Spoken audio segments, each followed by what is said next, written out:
네, 이번 주 마무리를 잘하면서 다음 주 준비가 좀 더 여유롭게 느껴지는 분위기인데요. 1월 증시가 생각보다는 강했지만 상승을 좀 즐기는 분위기입니다. 크게 급락은 없을 거다라는 분위기가 형성되는데 문제는 개인 투자자분들이 이번 주에 너무 많이 팔았기 때문에 그 이후에 언제 매수 타이밍을 잡아야 하나 그것이 키포인트가 될 것 같네요. 네, 오늘 마감 현황 같이 살펴볼 분입니다. 증권대학의 김동규 대표와 우리 투자증권 과천지점의 정재훈 대리께서 자리했습니다. 두 분 어서 오세요. 안녕하세요. 네.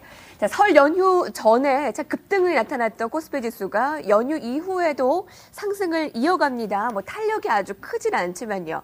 1960, 70에서는 조금 좀 주춤한 모습인데 어떻게 한 주를 판단하셨습니까? 네, 지난번에도 말씀드렸지만 이제 1970포인트 이상에서 2015포인트 정도 구간이 최대 매물대다라고 말씀을 드렸는데 이 구간을 지금 넘지 못하고 있습니다만 비교적 양호한 숨고르기를 보여주고 있다라고 좀 평가를 내릴 수가 있겠습니다. 네. 차트를 보시면서요, 뭐 여러 가지 상황들을 하나하나 좀 점검해보는 시간 갖도록 하겠습니다. 네. 그림을 좀 보시면요. 여러분 지금 보시고 계신 그림이 이제 코스피의 일봉인데 지난번에도 말씀드렸지만 8월 달에 급락할 때 큰 갭이 두 번이 발생했습니다. 첫 번째 갭이 있고 그 다음에 이제 이 원으로 표시된 게 두 번째 갭인데 굉장히 큰 갭이 발생했죠. 40포인트, 45포인트 정도의 갭이 발생했기 때문에 이 당시에 팔지 못하고 내려왔다는 겁니다. 그래서 이 정도 올라오면 팔겠다라는 매물이 지금 대기하고 있는 상태. 여기는 최대 매물 구간인데 지난번 10월 달에도 저점 대비해서 300포인트 정도 상승하면서 이 구간에서 이제 내려왔고요. 지금도 마찬가지 국면을 보여주고 있는데 지금은 저점이 높여진 상태이기 때문에 지난 10월 달과는 좀 양상이 좀 틀리다라고 좀 볼 수가 있겠습니다. 지금 전반적으로 본다면 8월 달 하락폭의 절반 이상을 좀 회복한 상태죠. 미국 시장은 우리 시장보다 훨씬 많이 올랐기 때문에 지금 전고점 때 2200포인트 정도 수준까지 반등했다라고 볼 수 있겠고요.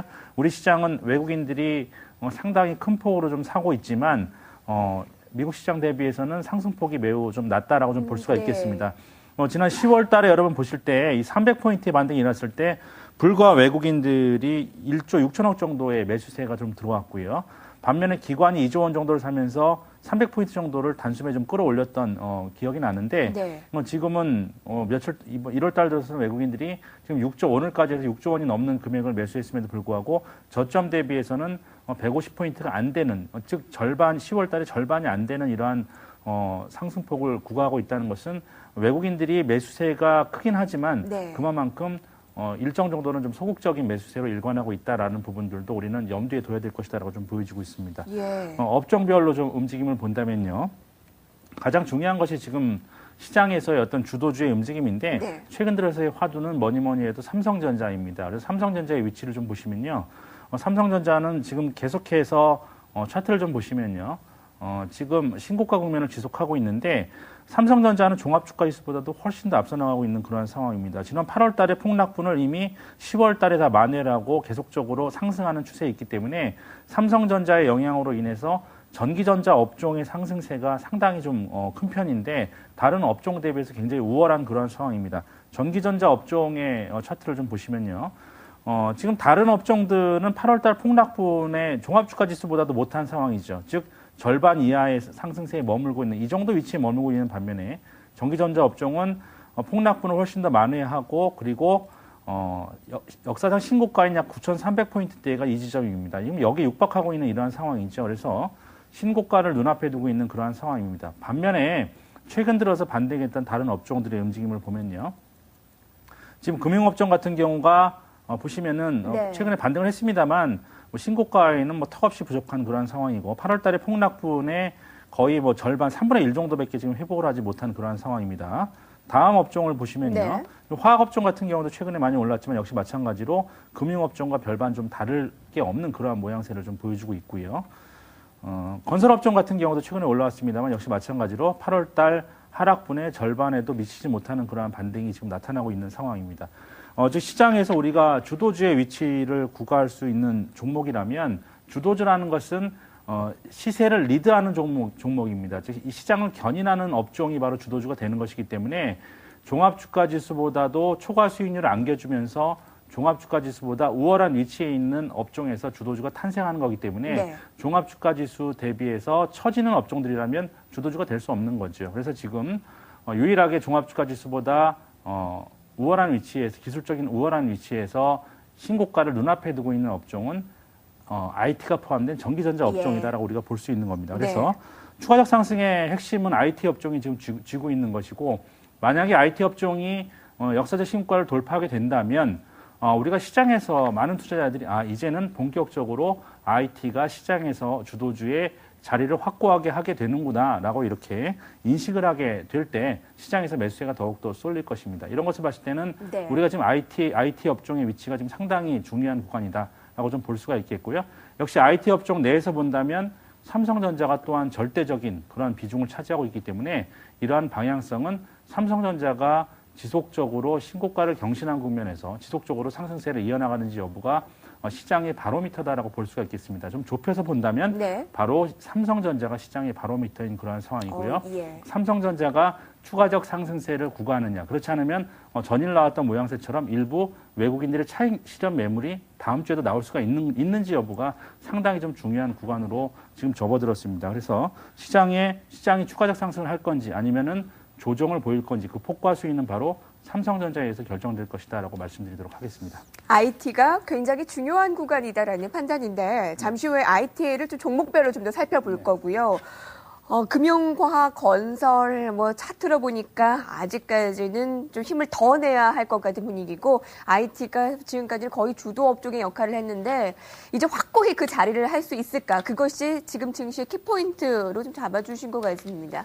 정재훈 대리님, 아까 우리나라 증시가 5개월이라는 시간을 유럽 위기에 빼앗겼다. 과연 빼앗긴들의 봄은 올 것인가가 봄은 올 것이다라는 답변을 내주셨어요. 우리 투자증권에서는 지금 유동성 장세에 대한 레포트를 많이 좀 내놓고 있는 건데 이번 상승의 한계점을 어느 정도로 지금 두고 계신 겁니까? 일단은 한계점에 대해서는 지금 유럽 위기의 앙금이 조금 남아있기 때문에 그 회의를 거치면서 좀 심리적인 부분들 1월 30일 회의를 거치면서 해소될 수 있다고 생각이 듭니다. 그리고 결론적으로는 2월 달 그 채권 만기가 도래하는 부분에 대해서 어떻게 막을까에 대한 여러 가지 부분이 있었는데 의외로 유럽이 민간은행에 대한 부분 대출을 이어가면서 또한 이제 그 돌아오는 그 채권들은 다시 단기물을 교체할 수 있는 그런 방법까지 열어놨습니다. 그래서 일단 2, 3월에 대한 그런 위기감은 조금씩 줄어드는 부분이고요. 그런 부분들이 반영이 됐기 때문에 외국인들이 현물 매수세가 들어오는 겁니다. 여기서 매수세라고 하면 말씀드렸지만 하루 이틀 사는 것이 아니라 외국인들은 한 번에 매수가 들어오면 기조를 띠고 들어오기 때문에 또한 지금 들어오는 단위로 봤을 때는 상당히 그 단위 면에서는 상당히 아직도 이어질 수 있다는 부분들은 좀 더 말씀을 드리고 싶고요. 아까 잠깐 자료를 잠깐 준비를 했습니다만 1월 20일까지 외국인들이 4조 5천억을 샀습니다. 자, 그러면은 이 외국인들의 국적별 자금이 어떤 것이 들어왔나 하고 좀 살펴보니까요. 금감원 자료인데요. 영국이 한 1조 정도 매수가 들어왔고 미국계 롱 자금입니다. 이거는 이제 단기적인 투자 자금은 아니죠. 한 9,800억 정도 들어왔습니다. 그리고 나머지 케이맨 아일랜드, 룩셈부르크 이건 다 아시겠지만 이건 헤지 펀드성, 싱가포르도 마찬가지죠. 헤지 펀드들 자금이 한 1억 1조 정도. 그리고 나머지 유럽 자금들이 이렇게 기타로 있습니다. 그래서 이것이 의미하는 거는 그 헤지성 자금이나 미국 그리고 그동안 유럽계 자금이 들어오는 부분들은 일단 일시적인 단타라기보다는 그동안 우리나라 같은 경우는 이제 미국을 따라가지 못했던 이유가 아시아 ATM기라고 해서 돈을 가장 신용 경색이 되면서 많이 뽑아갔던 나라 중에 하나입니다. 자, 그런 부분에서 신용 경색이 완화가 되니까 다시 투자할 수 있는 여유가 생겼고 많이 비워놨던 부분들을 외국인들이 다시 채워넣는 과정이고요. 여기에 대해서 무슨 말씀드린 게 프로그램 매수에 의해서 들어오는 부분이라는 의견도 있는데 만약 프로그램 매수라면은 우리나라만 상승을 했어야 되지 홍콩 H지수나 다른 나라 아시아 동시가 동반 상승하는 경우는 나올 수가 없기 때문에 역으로 말씀드렸을 때는 아시아 포트를 채우는 과정이다라고 좀 말씀드릴 수 있겠습니다. 다만 우리나라가 여기서 이제 상승폭이 생각보다 매수세에 비해서 크지 못한 이유는 제가 저번에 말씀을 드렸을 겁니다. 연기금이 작년에 12월 달까지 너무 무리해서 3개월 동안 매수를 했습니다. 제가 화면을 준비했는데요. 1월 1일까지 이제 자기네들 수익률을 맞추려다 보니까 주식 비중을 훨씬 넘어서 샀습니다. 근데 1월 달이 넘어서 어느 정도 여유가 생기니까 투신도 그렇고 기금도 그렇고 무리했던 부분에 대해서 매도가 들어온 거죠. 그러니까 한마디로 외국인이 무리 없이 잘 받쳐주니까 너무 무리해서 늘어났던 주식 포지션을 조금씩 줄여가는 과정이기 때문에 지수 상승이 저희가 외국인 매수세만큼 따라가지는 못했다. 한마디로 김공재가 방어했던 부분들이 부메랑으로 돌아오는 과정이라서 상승폭은 생각보다 좀 적었다는 부분입니다. 다만 가장 중요했던 선인 종가 기준 1929선을 넘어갔기 때문에 네. 앞으로 커다란 문제만 없다면 지수는 계속 윗방향으로 예전 예. 방향으로 돌아갈 수 있다는 부분들은 저는 좀 말씀을 드리고 싶습니다. 네, 외국인 매수세가 지금 관건이다라는 얘기를 많은 전문가들이 하는데 좀 더 매수세가 들어올 수 있고 추가 상승 좀 더 열어놔도 괜찮다라는 의견을 예. 주신 것 같습니다. 자, 베스트 이슈 살펴봤고요. 잠시 후에 워스트 이어집니다.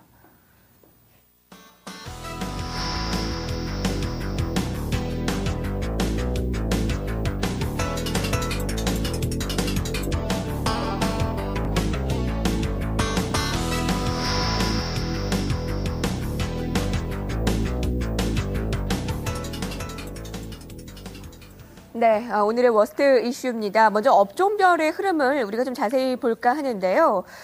오늘 실적 발표를 낸 기업들 많습니다. 한 가지씩 보겠습니다. 자, 먼저 삼성전자입니다.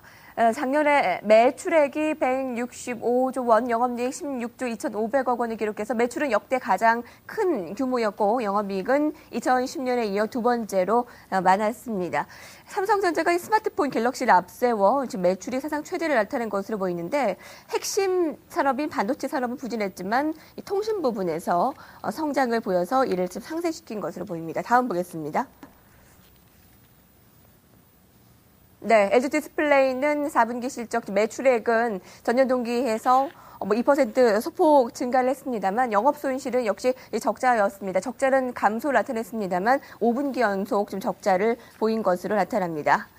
자, 그리고 삼성전기 등등도 발표가 좀 된 것으로 보이는데 아까 IT를 얘기를 해주시지 않았습니까? 김동기 대표님? 네. 그리고 주도의 핵심 키포인트가 될 수도 있다라는 얘기를 해주셨는데 근데 시청자분들의 질문은 이미 너무 많이 올라왔는데 매수 타이밍을 어떻게 잡아야 할지 모르겠다라는 질문과 종목별로 좀 엇갈리는데 어떻게 잡아야 하는가라는 질문입니다. 네, 역시 계속해서 말씀드리면 삼성전자입니다. 지겹지만 제가 이 SS에 좀 합류한 게 작년 여름 폭락할 때 그때 합류해서 그 이후에 거래소에서 우리가 한 종목을 꼽으라면 무조건 삼성전자다. 삼성전자 탑픽이고 삼성전자 지속적으로 봐야 된다라고 지겹게 말씀을 드렸는데 계속 올라왔죠. 쉬지 않고 올라왔습니다. 그렇지만 지금도 역시 마찬가지로 IT 종목군 중에 탑픽을 보라면 삼성전자일 수밖에 없습니다. 그것은 뭐냐면 삼성전자, 여러분들 실적 발표되는 걸 그대로 보시면요. 삼성전자만 서프라이즈한 실적을 보여주고 있습니다. 다른 IT 업종들의 실적을 보면 적자폭을 줄이든지 아니면 실적이 일부 개선됐지만 서프라이즈한 실적을 보여주는 IT 기업 삼성전자 말고는 없습니다.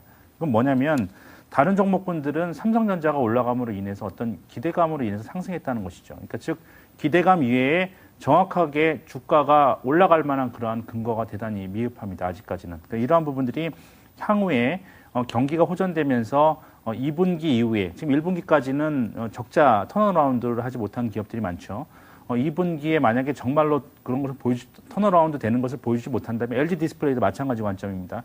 그렇다면 우리가 주가는 다시 한번 큰 폭의 하락을 할 수도 있는 지금 그러한 상황이다라는 부분들을 좀 말씀드리겠습니다. 왜 그러냐면 작년 초부터 해서 반도체 업황도 마찬가지고 디스플레이 업황도 마찬가지고 1년이 넘게 좋아질 것이다 계속 이렇게 양치기 소년처럼 지금 반복해 왔는데 최근에 이제 어떠한 그 미국 경기 호전이라든지 아니면은 삼성전자의 상승세 그리고 일부 유로존의 위기가 이제 해결될 어떤 조짐을 보이면서 이제 IT 관련 업종들도 낙폭과대에 때는 반등이 이어져 왔습니다. 그러니까 반등이 이어지다 보니까 기대감이 더욱더 고조가 된 거죠. 그러니까 지금이 삼성전자를 제외한 나머지 종목군들은 기대감이 가장 정점에 있는 좀 상황이다라고 좀 말씀드릴 수가 있겠습니다. 네. 좀 변곡점이고요. 예. 그러니까 기대감에 의한 주가의 상승은 삼성전자가 만약에 올라가지 못한다면 더 떨어질 수도 있는 상황이에요. 다른 종목군들은. 우리가 이런 부분들은 좀 주목해서 바라볼 필요가 있겠고요.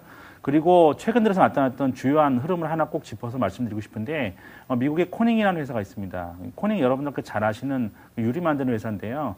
주요한 매출처 중에 하나가 TV에 들어가는 평판 디스플레이에 들어가는 그러한 그 표면에 들어가는 유리인데 코닝의 차트를 한번 잠시 보여드리겠습니다. 네, 간단하게 잠깐만 볼게요. 보시면요. 예. 지금 코닝이 전전일에 10%가 넘게 폭락했습니다. 지금 보시면은 좀 장기 차트를 보시면 그동안에 다른 디스플레이 업종과 마찬가지로 계속해서 주가가 내려온 다음에 바닥권을 벗어나고 있지 못한 상태에서 이제 전전일에 10% 이상 급락하는 모습, 전일에도 급락하는 모습을 보여줬는데 급락 사유가 뭐냐면 디스플레이에 들어가는 이러한 그 유리 급격하게 실적이 감소할 수 있다라는 부분이었습니다. 그러니까 이러한 부분들도 여러분들이 네. 한번 일견에서는 조심스럽게 살펴봐야 될 때라고 말씀드리겠습니다. 여전히 탑픽은 삼성전자고 예, 예. 삼성전자가 올라가지 못한다면 다른 IT 업종들의 하락폭은 더 커질 수 있다라는 네. 부분 염두에 두고 대응하시기 바랍니다. 네. 사실 뭐 100만 원 이하에서부터 김동기 대표께서는 삼성전자를 탑픽으로 얘기를 한 바 있었는데 아직까지도 좀 유효하다라는 의견인 것 같고요. 정재훈 대리님과는 자동차에 대해 얘기를 해볼까요? 예. 사상 최대 실적을 냈습니다. 현대차, 기아차, 현대모비스 셋 모두 다요. 그런데 주가가 2~3% 급락입니다. 참 실망스럽습니다. 예상치를 하야했다라는 이유와 올 한 해 불확실하다라는 건데 현대차 기아차에서는 그 답답하다라는 얘기예요. 도대체 여러분들은 얼마나 우리가 벌어야 만족하나요? 라는 반문을 하는 겁니다. 우리가 이렇게 많이 팔았는데 왜 못 알아주나요? 뭐 이런 뜻인데 어떤가요? 사실 제일 중요한 거는 주식은 이제 성장성에 대한 부분들이 항상 반영되는 거기 때문에 상당히 그게 제일 중요한 것 같습니다. 그래서 현대차나 기아차에서는 조금 억울한 감이 있겠지만은 네. 일단은 실적이 아무리 좋다 하더라도 기대감을 채우지 못했던 부분, 기대감들 때문에 아무래도 주가가 현대기아차가 잘 버텼었는데 그 부분들이 망가지면서 오늘 조금 하락폭이 좀 컸던 것 같고요. 하지만 이제 그 실적 부분 자체도 나쁘진 않습니다. 다만 내년 이제 조금 더 어려움이 되는 것은 일본 자동차 시장하고 미국 GM 쪽에서 좀 회복되는 모습들이 보였기 때문에 경쟁자가 늘어나가는 부분들이 현대차에 좀 압박으로 다가오는 것 같고요. 또 한 가지는 엔고 현상에서 엔저 현상으로 지금 조금 일시적으로 바뀌는 부분들이 환율 효과에서 좀 마이너스가 될 것이라는 예상들 때문에 내려오는 것 같습니다. 다만 저는 얼마 전까지 외국인들의 그 수급으로 봤을 때는 업종이 그 자동차 쪽에서도 많이 몰렸던 부분도 분명히 있고요. 네. 지금 또한 달러가 최근 들어서 영적 완화 부분 얘기 나오면서 약세로 돌아섰습니다. 그러면 이 통화를 대체할 수 있는 부분은 세계 통화에서 스위스 프랑 말고 유로 말고는 엔밖에 없습니다. 두 나머지 통화들은 지금 제 기능을 못하고 있기 때문에 그렇게 되면 엔에 대한 투기적인 자금들이 몰릴 수가 있기 때문에 엔고 현상은 앞으로도 지속될 수 있을 거라 생각하기 때문에 가격적인 측면에서도 크게 현대차가 기아차가 일본 차에 대해서는 밀리지 않는 부분 따라서 일시적으로 지금 하락해 있긴 하지만 앞으로도 다른 다른 종목에 비해서는 더 좋은 모습들을 보여줄 거라고 좀 개인적으로 생각하고 있습니다. 네, 알겠습니다. 자, 이번에는 다음 주 전망과 전략을 세워볼 텐데요. 자, 김동기 대표님, 아까 말씀하시기로는 1970에서 한 2000 초반까지는 매물이 굉장히 많은 구간이다라고 했습니다. 건전한 조정 이후에 더 추가 상승 있을지 좀 궁금하고요. 그 부분 얘기를 해주시고 오늘 증권 금융주 많이 올랐거든요. 네. 그래서 추가 상승 기대하시는 분들이 있어요. 유동성장세라는 측면에서 네. 그 부분에 대한 업종 대응도 간단하게 같이 들어볼까요? 저는 뭐 단기적으로는 더 올라갈 수 있다고 봅니다. 그렇지만 그 주식이라는 거는 단기적인 주가의 흐름은 우리가 거의 맞추기 힘들지만 어떤 트렌드 계속해서 추가적으로 향후에도 지속적으로 상승할 수 있을 것이냐라는 부분들을 예측하는 거는 그렇게 어렵지 않다라고 좀 보여지고 있습니다. 그런 부분들은 뭐냐면 단기적으로는 지금 주가가 어떤 상승 모드에 있기 때문에 추가적으로 상승은 좀 가능한 분위기입니다만 그 이상의 어떤 추세적 상승세를 위해서는 넘어야 될 산이 많다라고 좀 말씀드리겠습니다.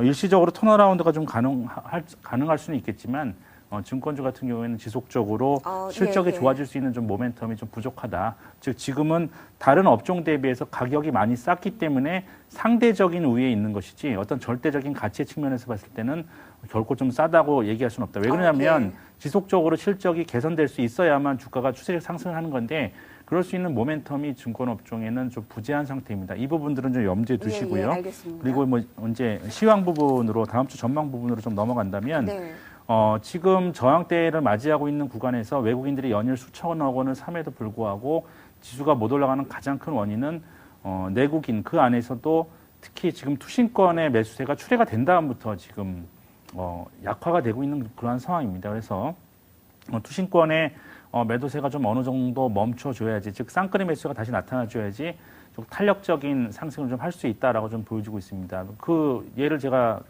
실례를 들어보면요, 작년 10월달 아까 잠깐 말씀드렸는데 작년 10월달에 매매주체별 움직임을 잠깐 좀 보여드리겠습니다. 네. 작년 10월달에 매매주체별 움직임을 표를 통해서 보시면요, 지금 외국인들이 불과 1조 6천억 정도 매수를 했고요. 그 다음에 기관이 1조 9천억 정도 샀는데 이 한 달 동안 지수는 300포인트가 넘게 올랐습니다. 그러니까 지금은 외국인들이 6조 원을 넘게 매수했음에도 불구하고 상승폭 절반 정도밖에 되지 않는 이러한 상황이죠. 그렇기 때문에 외국인들의 어떤 그러한 매수세가 좀 상당히 좀 소극적인 자세로 지금 이어지고 있다고 볼 수가 있겠고, 투신이 계속해서 매물이 나오는지 여부가 좀 다음 주에 추가적 상승에 좀 관건이 될 것으로 수급적 측면에서는 보여지고 있습니다.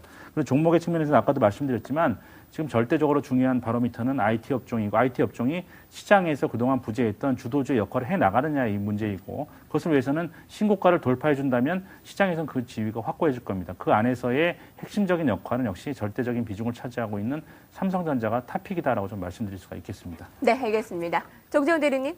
예, 일단은 뭐 시장 상황은 제가 뭐 저 코너를 통해서 말씀드렸지만 앞으로는 좀 긍정적으로 보는 부분들이 필요한 것 같고요.